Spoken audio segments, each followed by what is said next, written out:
जळगाव शहरातील मन्यारखेडा तलावात मोठ्या प्रमाणात काही दिवसापूर्वी मासे मेले होते. मात्र हे मासे मेल्यामुळे कुठेतरी आदिवासी मच्छीमार संघटनेने आरोप केला होता की केमिकलयुक्त दूषित पाण्यामुळे या ठिकाणी ही मासे मेल्याचा आरोप आदिवासी मच्छीमार संघटनेने या ठिकाणी केला होता. मात्र या ठिकाणी प्रशासनाच्या वतीने जवळपास 16 ज्या कंपन्या आहेत त्यांना नोटीस बजावण्यात आलेला आहे.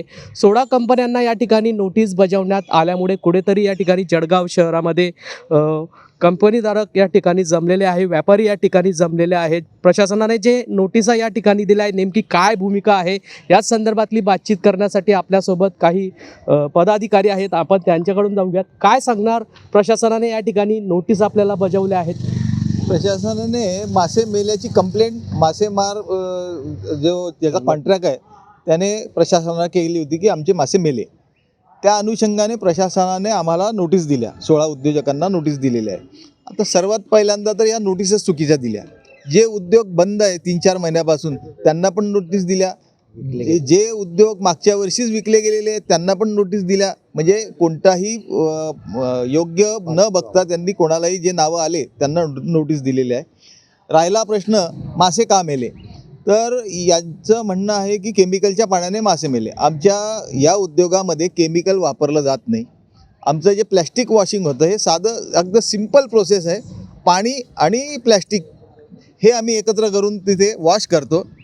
त्याच्यामध्ये फक्त माती बाहेर येते, त्याच्यामुळे केमिकल असण्याचा प्रश्नच नाही. मात्र आपल्या ज्या कंपन्यांचं जे पाणी आहे ते मोठ्या प्रमाणात त्या तलावात जात असतं, त्यामुळेच या ठिकाणी मासे मेल्याचा आरोप त्या ठिकाणी जे कंत्राटदार आहे त्यांनी केलेला आहे. हा आरोप पूर्णपणे खोटा आहे. आम्ही ETP प्लॅन्ट आहे. हे पाणी आम्ही पूर्ण फिल्टर करतो आणि फिल्टर झालेलं पाणी स्वतः वापरतो. त्यामुळे तलावात पाणी जायचा प्रश्नच येत नाही आणि केमिकल पण नाही आहे. आरोप खोटा आहे त्यांचा? 100% खोटा आहे. कसं काय खोटा आहे नेमकं काय सांगा? आता आमचं पाणीच जर तिथे जात नाही किंवा केमिकल नसतं त्याच्यामुळे हा आरोप खोटा आहे. आता त्यांचा पर्पज काय हे नोटीस देण्यामागे किंवा आमच्यावर आरोप करण्यामागे हे आम्हाला माहीत नाही. याची शहानिशा गव्हर्नमेंटने करावी. नक्कीच या ठिकाणी आपण आणखी काही या ठिकाणी उद्योजक आहे, आपण त्यांच्याशी चर्चा करणार आहोत. या ठिकाणी जे मासे केमिकलयुक्त पाण्यामुळे मेल्याचा जो आरोप आपल्यावर होतो आहे, कुठेतरी हा आरोप आपल्याला पटणार आहे का? नाही, केमिकल जर वापरलंच जात नाही या उद्योगामध्ये तर याला म्हणण्यामध्ये काही अर्थच नाही आहे की केमिकल. कारण याच्यामध्ये फक्त मातीचं पाणी निघतं, तेही थोड्या स्वरूपात. कारण जरी बाकीचं पाणी आम्ही रियूज करतो आणि उद्योग जर या पाण्यामुळे, पहिली गोष्ट तर हे आम्ही 1000-2000 लिटरच्या आतमध्ये पाणी एकदा घेतो, नंतर 2 दिवसांनीच पाणी लागतं आम्हाला. तेच आम्ही रियूज करत असतो. जर हे आमचं जर त्या तलावाचं इनपुट आणि आमच्या उद्योगांचं आउटपुट याच्यामध्ये जर 3-3 किलोमीटरचं अंतर आहे गटारीचं, तर हे पाणी कोणत्या स्वरूपात तिथं पोचतो हे म्हणणं चुकीचं आहे.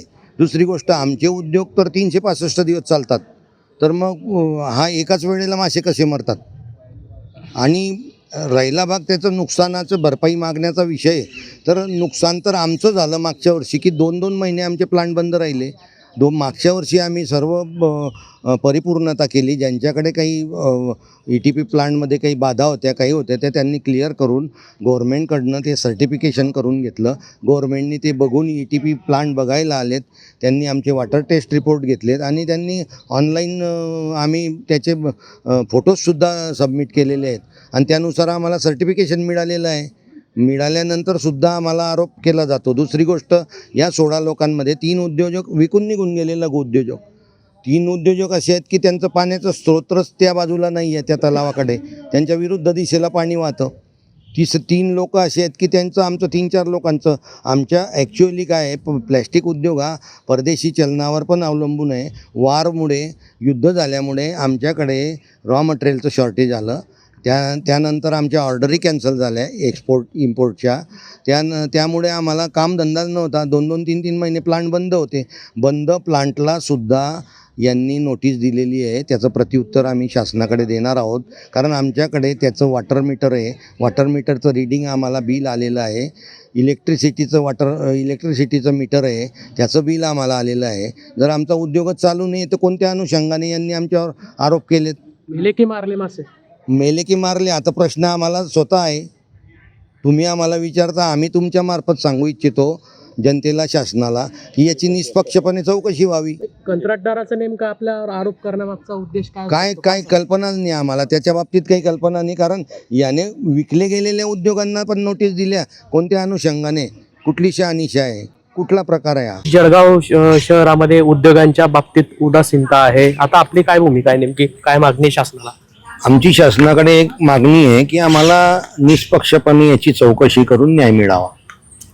नक्कीच या ठिकाणी जर विचार केला तर जळगाव शहरामध्ये आधीच उद्योगांच्या बाबतीत उदासीनता आहे.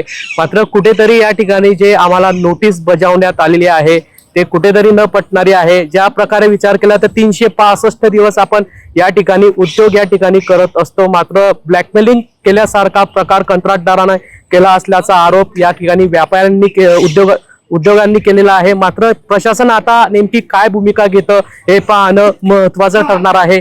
जुगल पाटील, जय महाराष्ट्र न्यूज, जळगाव.